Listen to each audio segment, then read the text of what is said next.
So, today we will be discussing two topics that are very close to my heart, because much of our work is also going into these two questions. The first question is, it has to do with the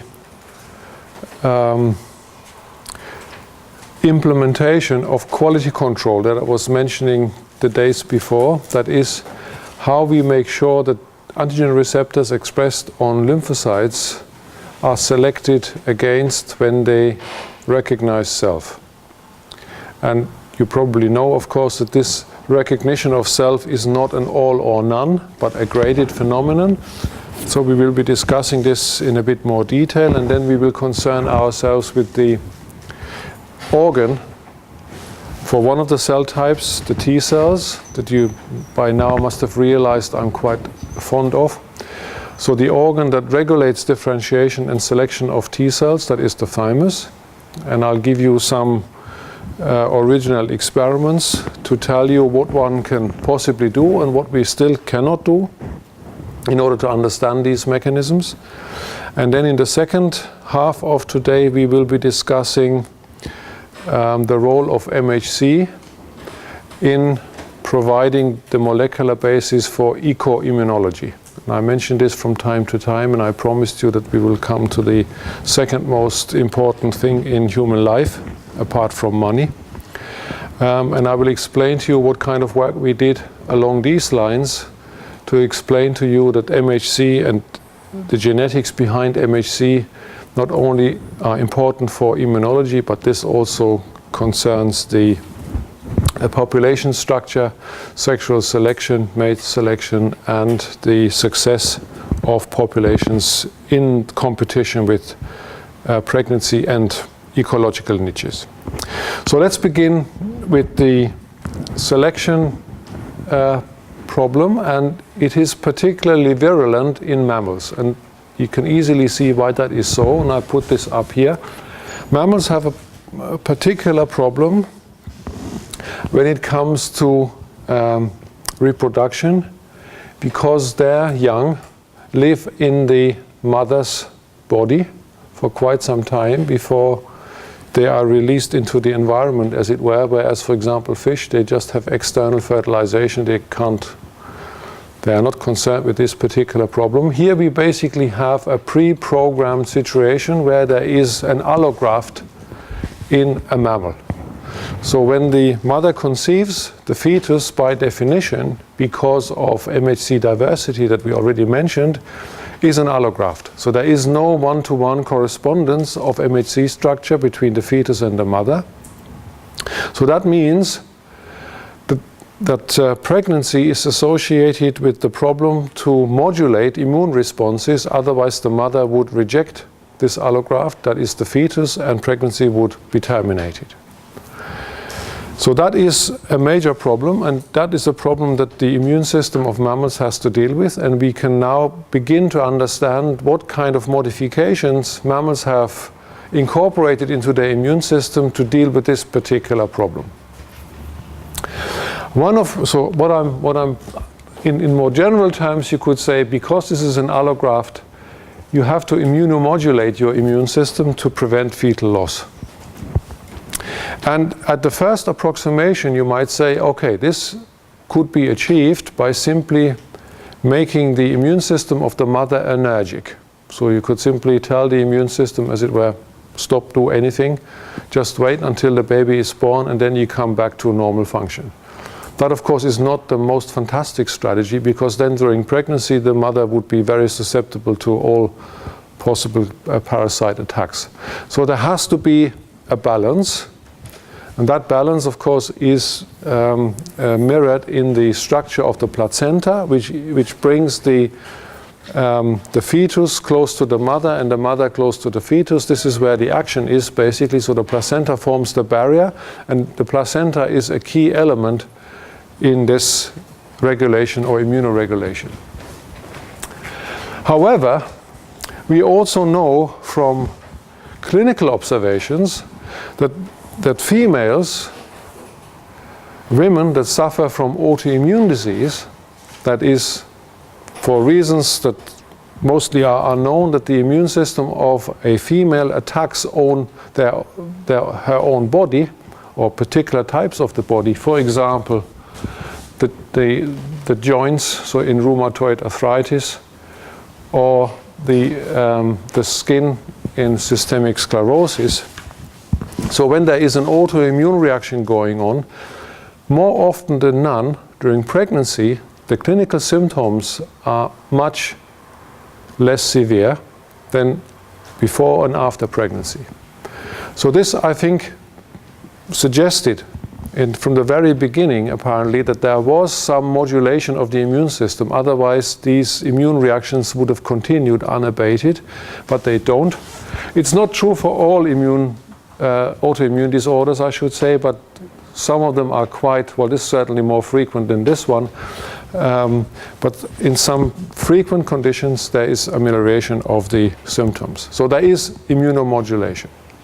And because there is immunomodulation, we must think of mechanism of why that might be possible. And to understand this, and we still don't understand it actually, but to understand this, we have to go to the basics and understand how the system begins to develop. As you all know, in mammals there is an interesting biological problem in addition to the immune system, and that is the fetal-maternal conflict. You could even say there is a conflict between parental and between the two parental genomes, because the female carries the baby, and the parental genome, of course, wants to dominate the outcome of the pregnancy. So if, for example, parental genes dominate growth of the fetus, the female has to dampen the growth of the fetus, otherwise it would not be possible to deliver the baby, or the baby would consume too much energy from the mother, because of course there has to be some sort of balance. So there is always this sort of conflict. The fetus would like to grow as much as possible, and that is driven by paternal influence. The mother wants to restrict this, of course, but it has to allow growth, otherwise it would not work, the reproduction. But there is this competition between the two. And what I will not be discussing, but if you're interested in this, people think that genomic imprinting, that you might have heard about, has arisen to deal with this fetal-maternal or father-mother conflict during placental reproduction. Because the paternal genome drives growth, the maternal genome dampens it. And when you look at imprinted genes, those genes that have a differential expression depending on from which parent they come into the fetus, for example, IGF, insulin growth factor, that determines their activity. And this fetal-maternal conflict is not only represented in this imprinting and all these other conflicts, but of course it is being played out by the MHC. Now, what one has found very recently, you can see that here, this was sometime last year, a paper by Sasha Rudensky. What he and his group had done, they have looked at the effect of eliminating a particular genetic regulatory element in this FOXP3 gene that we have mentioned before. FOXP3 being a transcription factor that regulates the expression of regulatory T cells that can dampen immune responses. So there is one way of regulating immune response through these particular cell types. Belongs to the helper lineage, you might remember from yesterday. So these helper cells, or this special type of helper cells, can dampen immune responses. They are called suppressor cells. So they dampen immune responses, and when you manipulate the genome and you cannot build up these regulatory T cells, this is indicated by this red cross here, by manipulating the gene structure, the details don't really matter, but that results then in the abortion of this growing embryo, because the effector T cells that are marked here in blue will go unchecked by this regulatory loop. So the T cell activity here in the placenta is somewhat regulated, suppressed, or dampened to a certain degree to allow this allograft to develop in the mother. If you take away this regulatory arm of the system, the fetus will not survive. So this is another example how the fetal-maternal conflict is being played out. It can be a special cell type that we mentioned before, and even outside of pregnancy, these regulatory T cells are very important. I discussed that yesterday when I was mentioning that these regulatory T cells are important in regulating intestinal microbiota, and their lack of those would then cause severe inflammatory bowel disease, a very severe autoimmune reaction, and these infants rarely survive. So there are ways at the molecular and cellular level to regulate these processes, but of course the T cells must be somehow also selected, or the repertoire must be selected. We've been discussing selection against self-reactivity for quite some time.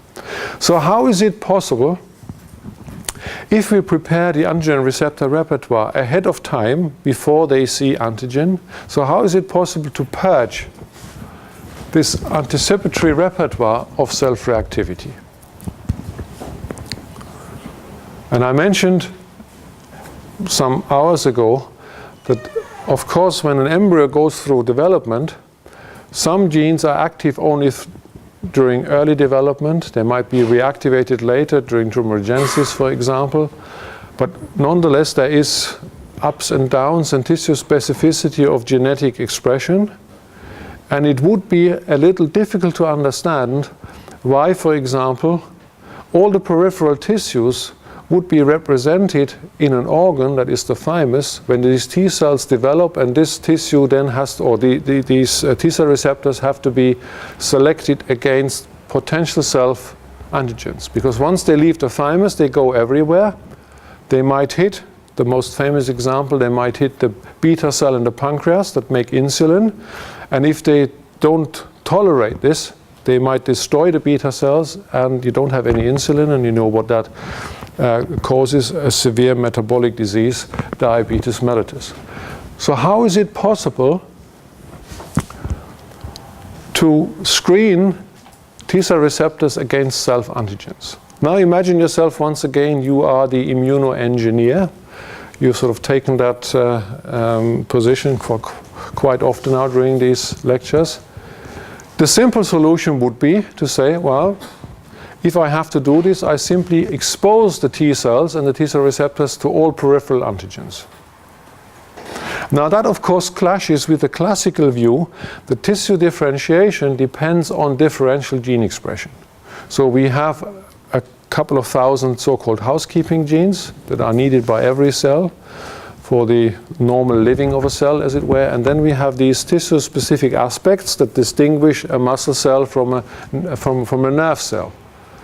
But how would it then be possible to represent the peripheral self in the thymus for these T cells to see them? That is a very difficult question. The first answer, the first glimpse of the answer, came from studying an inborn disease of autoimmunity that was discovered and described by Finnish doctors. And Finns have the advantage that their population structure is very well known, and there is not much change over time in these different populations. So for human genetics, this is a very useful resource. So is the population in Iceland, for example, but that is only recently coming to the fore. So the Finns, there was a group of people in Finland that suffered from a polyglandular endocrine disorder that was caused by destruction through the immune system of various immune organs. For example, hormone-producing organs. For example, beta cells in the pancreas, the thyroid, where the thyroid hormones are being produced, and many other things. So it was a polyglandular autoimmune disease. And it was found that it could be traced to the mutation of a single gene. that is now called autoimmune regulator, AIRE, AIRE. And this gene was found to mediate in still, I would perhaps, I think probably would go so far to say, in not quite understood fashion, molecular fashion, to destabilize the genome of stromal cells, specifically in the thymus, perhaps also in some peripheral cells, but specifically in the thymus, to cause these cells to express many more genes that they would normally supposed to be expressing, violating the rule of specific, tissue-specific gene expression in the thymus, so that the thymic stroma would express many, many, many genes, and in combinations that would be very unusual for the periphery. In order to make proteins, these proteins would be degraded. We spoke about this. These breakdown products would be loaded onto MHC molecules, and these MHC molecules would be presenting these peptides at the cell surface, so the T cells could go around and scan this complement of MHC peptide complexes, and would also encounter, in the thymus, peptides that are derived from insulin, for example, and severely autoreactive T cell receptors would be purged from the repertoire. Now, this is, when we look at the T cells, how does that work? One knows from careful in vitro studies and very elegant in vivo studies that we have a situation here, and this is a diagram that summarizes a lot of work. Here is, on the y-axis, we have the % survival of double positive thymocytes. That is to say, double positive thymocytes is an intermediate stage of T cell differentiation just before they undergo selection. So they express the T cell receptor at the cell surface, and now they have to see antigen. And when they see antigen, they have three options. They see nothing, because the receptor has a structure that is not recognizing either MHC, or it's not recognizing MHC plus peptide.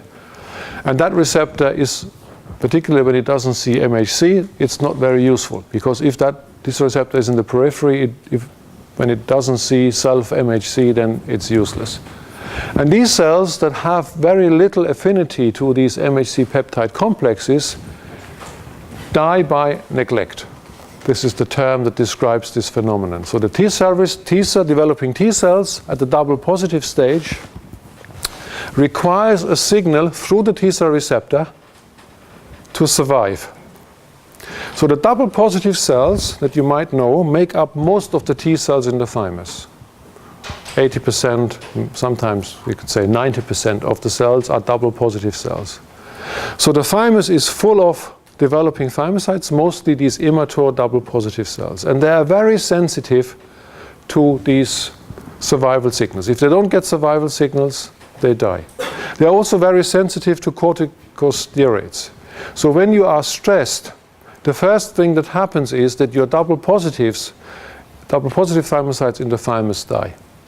And this was one of the reasons, just in parentheses, why the function of the thymus was obscure for such a long time. Whenever doctors performed autopsies on human patients, they normally did this not on healthy people, except in case of accident, but normally they would do this in diseased people that had gone through the agony of death, and then after death would be autopsied.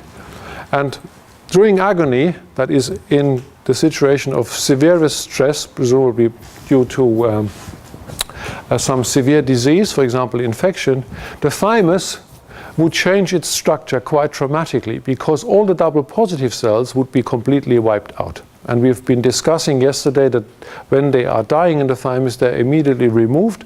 So the thymus basically looked like an empty tissue, and pathologists thought, well, what is this all about? A bit of fat cells here, and a bit of epithelium, and a bit of mesenchymal cells. Not very interesting. So the thymus was considered to be a rather useless tissue. One had noticed it's big in infants, but basically non-existent in adults because of this particular situation. So it took a long time before the thymus found its role. And this is the way to do it. These cells have to be very sensitive to survival signals, otherwise we would not be able to get rid of them. So they are dying off when they don't see a peptide MHC complex. They are positively selected, that is, they survive and differentiate further when they make contact. If they make too strong contact, indicating to the T cells, perhaps I'm now recognizing something that is a very good fit, these cells are negatively selected and again die by apoptosis. Now you have to distinguish this phase and this phase.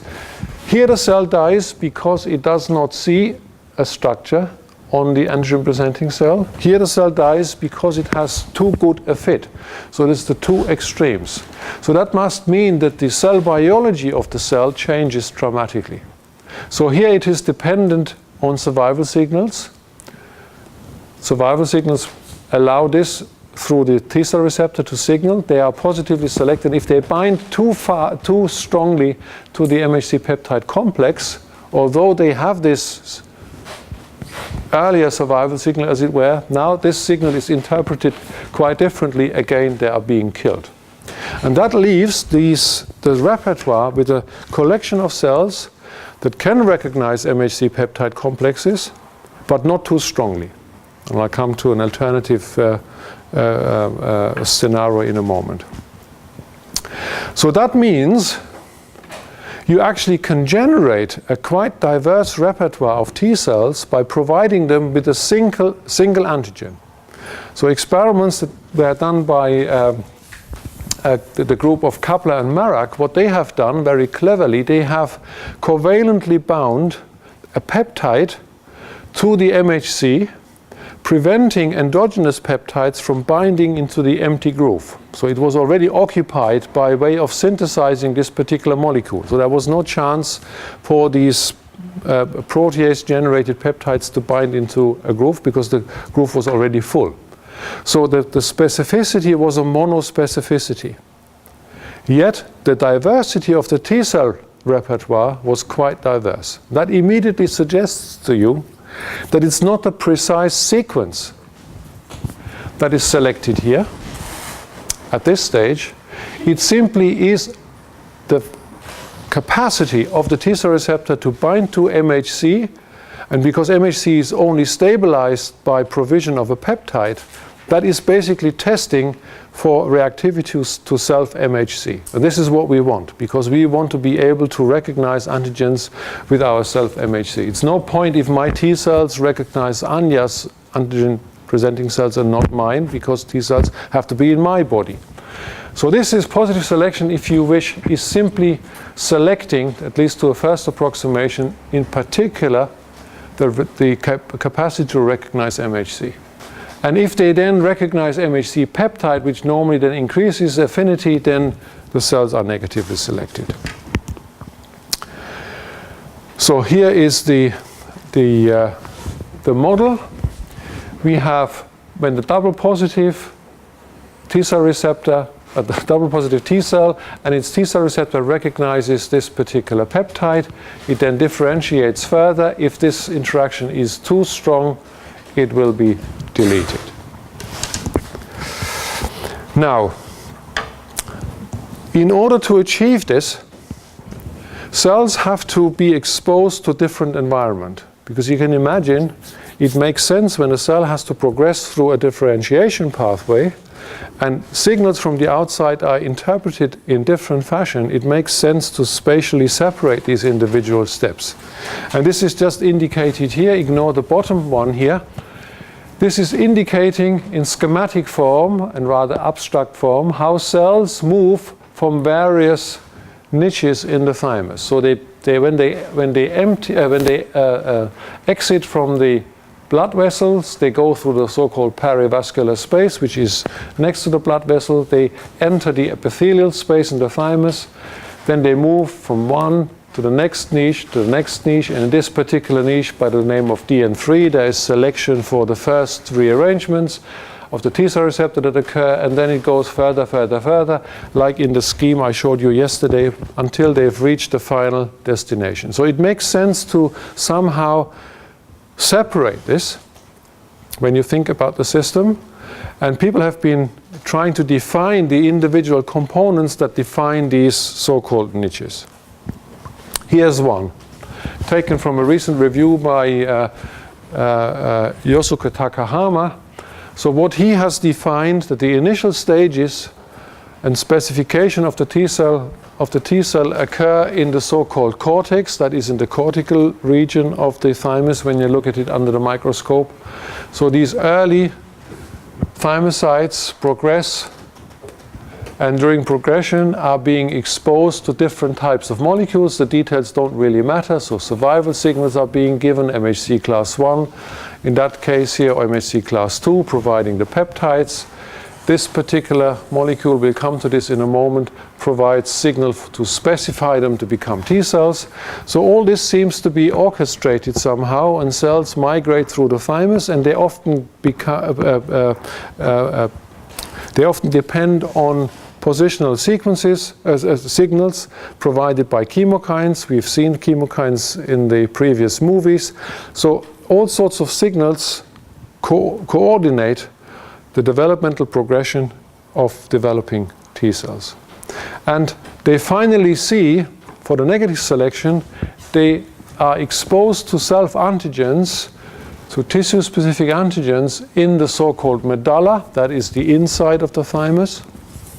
So they are being positively selected most of the time in the cortex, then they move for further testing into the medulla. And in the medulla there are these particular epithelial cells, medullary thymic epithelial cells, that express this autoimmune regulator here, and this autoimmune regulator makes sure, at least in part, that these peripheral antigens are being expressed at the cell surface. The T cell sees them and either binds or does not bind. If it binds, it will be killed.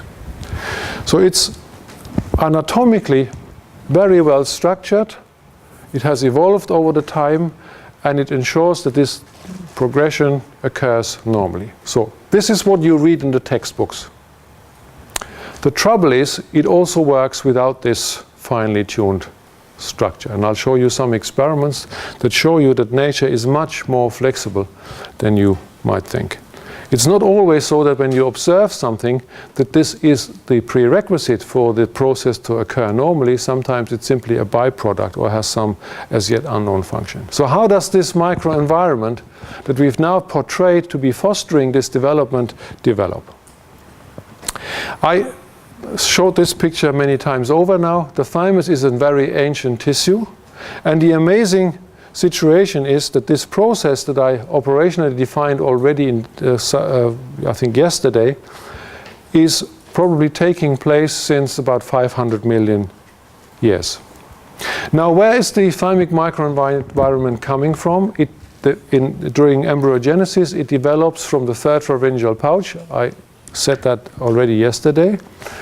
We do not know exactly why that is in the third pharyngeal pouch. There are some developmental signals like wind signals or bone morphogenetic proteins or sonic hedgehog signals that somehow regulate the appearance of a particular gene expression pattern in the third pharyngeal pouch. One part expresses the transcription factor FOXN1 that will feature prominently in a moment.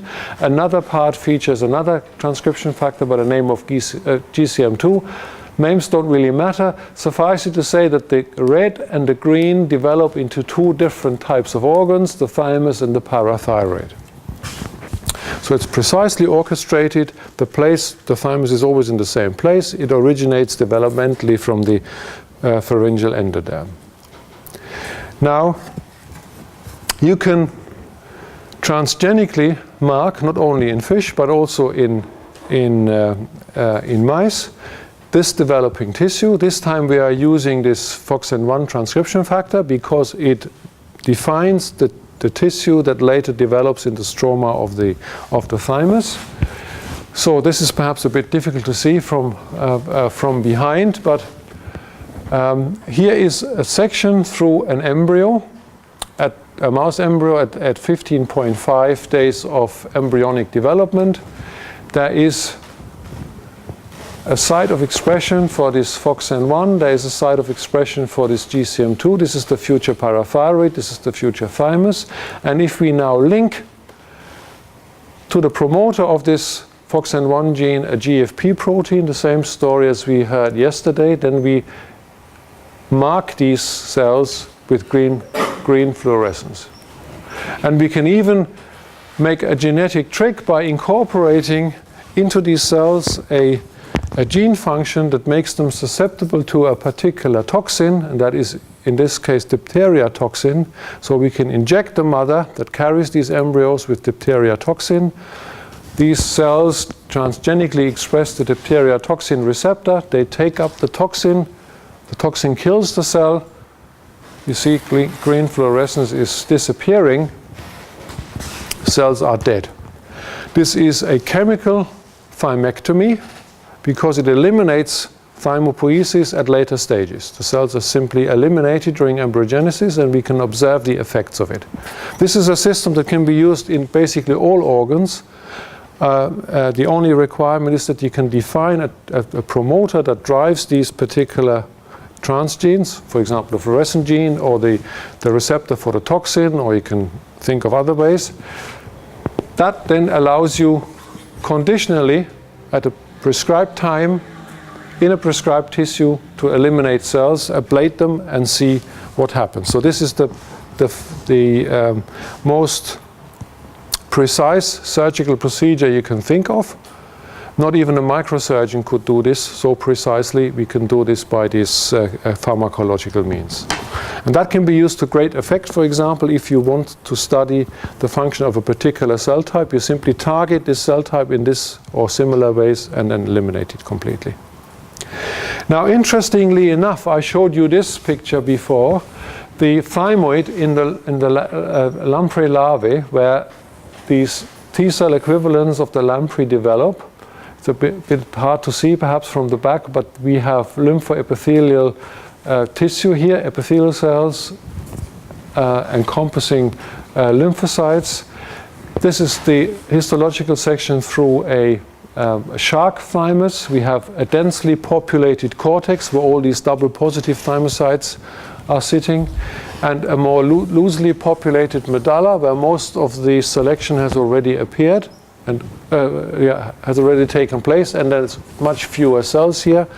Shark and mouse, densely populated cortex, loosely populated medulla. Nothing has changed over 550 million years. All the more so, it will be surprising, as we will see later, that this zoning of the thymus is not an absolute requirement for T-cell development to occur. It can occur even without this particular zoning process. Now, I'm not discussing the bottom part of the picture. I now come to experiments that we did many years ago when the physiological function of this transcription factor was first revealed. So it was revealed through the observation of a naturally occurring mutant, a mouse mutant, that an equivalent mutant exists in rat, it also exists in humans. It is accompanied by the failure of T-cell development and also by failure of proper hair keratinization. This is why this phenotype was named nude.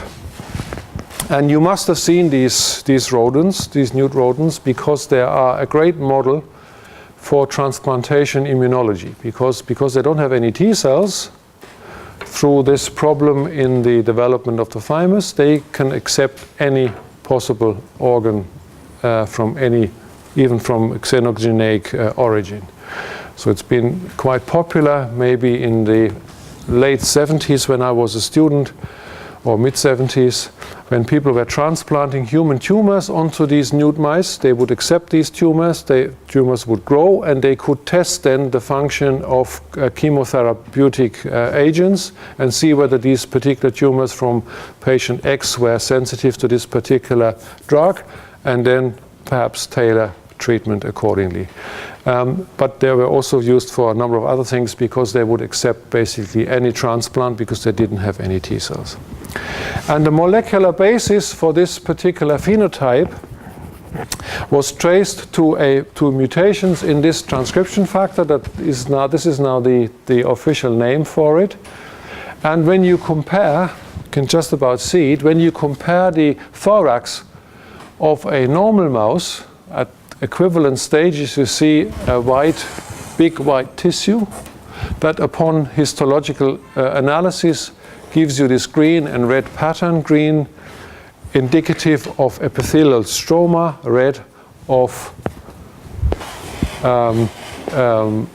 CD45 positive hematopoietic cells, that is T cells, so they are sitting in the thymus in here and developing there as they should.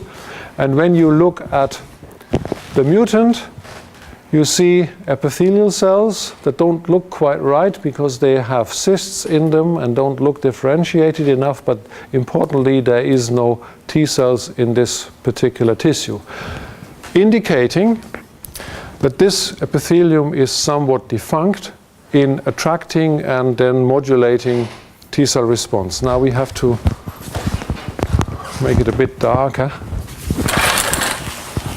so we will be able to see this a bit better. Yeah, just for a couple of moments. Yeah, okay. So now you can see that a little better. Green is the stroma, red are the T cells. And in this particular instance, in the mutant, you can perhaps spot a couple of red cells, but only outside, not inside the rudiment. And I showed you the movie yesterday, and I pointed out when you eliminate the function of certain chemokines, the cells come near the thymus but cannot enter. And this is very reminiscent of this. Somehow the cells cannot get in, or maybe the ones that get in don't survive. So that's a very interesting phenotype, and I'll show you what the molecular basis for this is. The molecular basis for this is that this FOXM1 transcription factor over these hundreds of millions of years has managed to coordinate the expression of a great number of genes. And I'll just indicate a couple of them and say a few words what they are doing. For example, this transcription factor, it's a lot you can't read now, but never mind. This should be the name of transcription factor. It regulates this particular gene encoding the DLL4 protein. DLL4 protein is perhaps familiar to the students of invertebrate development. It's called delta-like ligand. It's the equivalent of a very famous gene where it was discovered in Drosophila. That is a ligand for another important developmental regulator for Notch. Notch is a transmembrane protein that interacts with its ligand. One of the ligands is delta-like 4. Notch, or rather Notch1 in mammals, is expressed on hematopoietic cells. And when Notch1 is engaging the delta-like 4 ligand, one of 4 ligands for the Notch family, then this interaction stimulates these progenitors to assume a T cell fate. I will show this in a moment in a very dramatic experiment.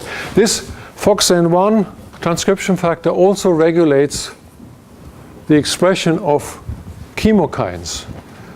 By now you can recognize the nomenclature.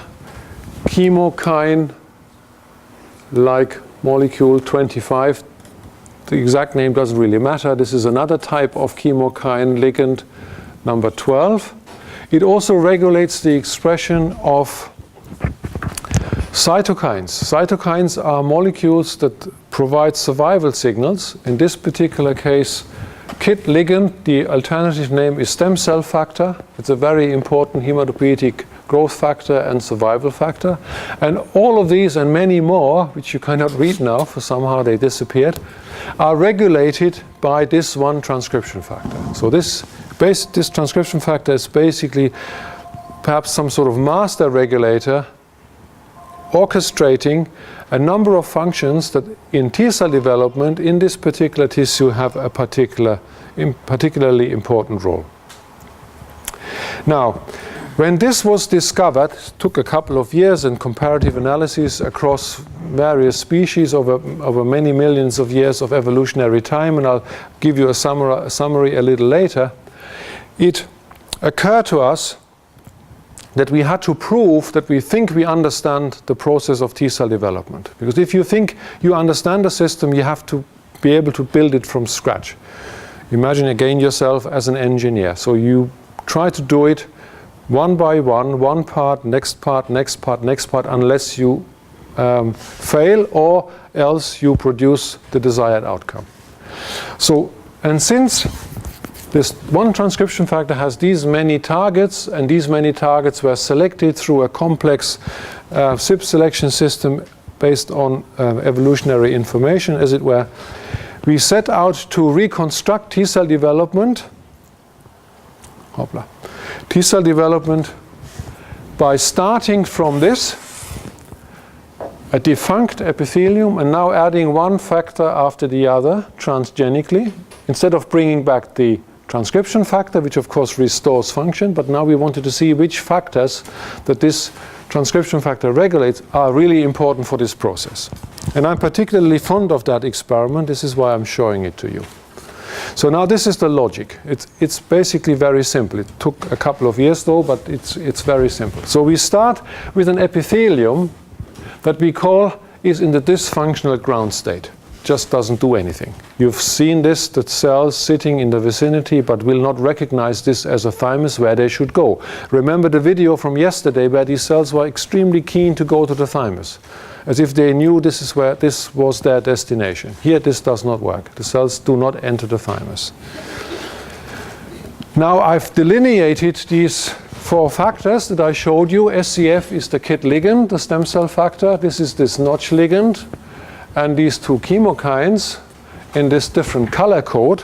And now because we are providing these factors individually, we can make all possible combinations. So how many different mouse strains does that give? Quick calculation. When they do pairwise or? No, in all possible combinations. Well, more than a dozen. Yeah. Okay? So I'm not showing you the phenotype of all of these, but the key phenotypes. So just to give you the idea how that was done by a PhD student, Leslie Calderon. She came from Cuba to my laboratory, and she was keen to do that experiment. And she knew she could work hard, and she had to work hard because she had to micro-dissect these embryos under the microscope, take out these little organs, and calculate or determine the number of cells and their phenotype. So this is the baseline. When she dissects the two lobes of the embryo, of the thymus from the embryo, in total there are about 250 cells. Most of them are myeloid cells, and because she cannot eliminate the capsule during this microsurgery, the cells that are sitting around here are also coming into consideration. So, but the important point is, since these two markers here, CD19 and CD90, you just believe me, CD19 is a marker for B cells, and CD90 in this particular context is a marker for developing T cells. And when you count them, this is about maybe 5 to 10 cells, this is maybe 20 cells.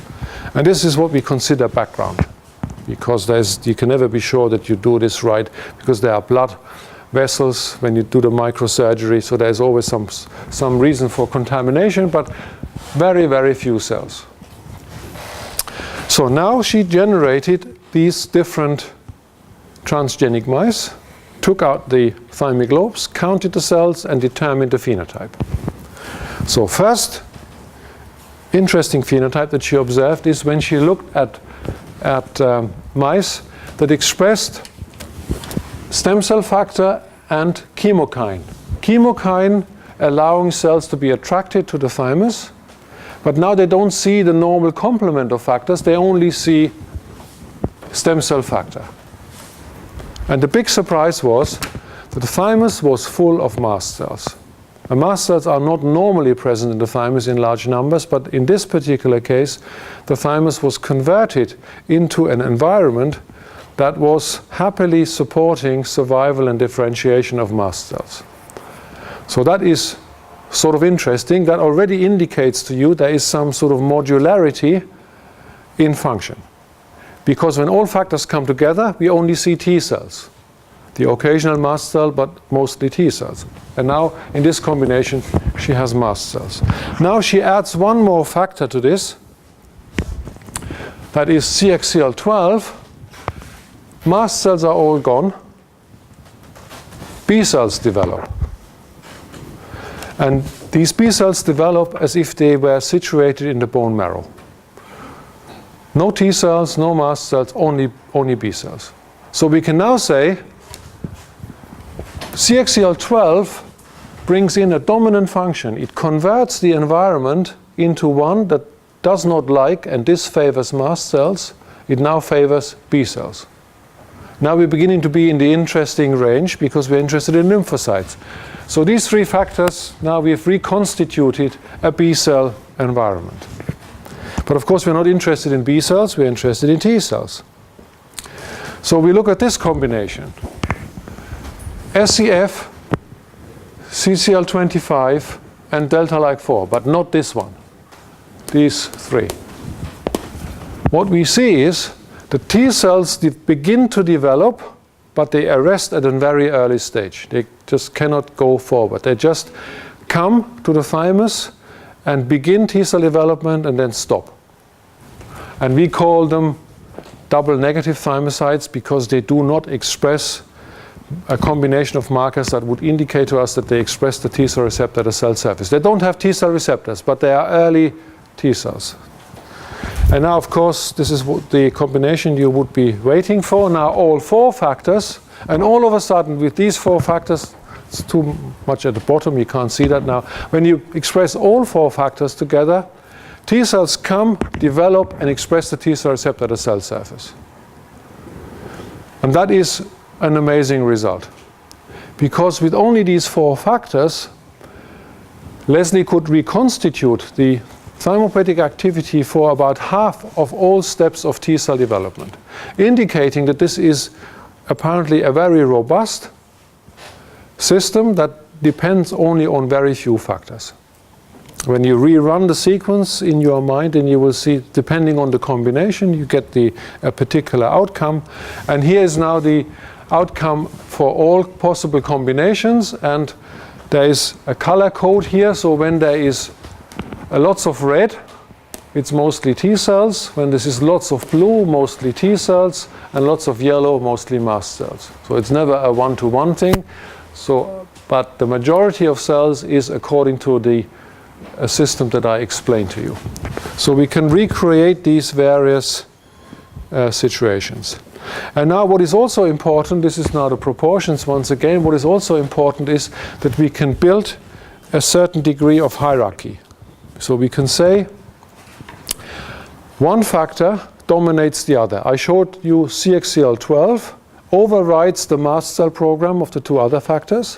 And when then delta-like 4 comes, B cell development is completely abolished and only T cells can be made. So there is a hierarchy, there's combination, cooperation, synergy, and modularity.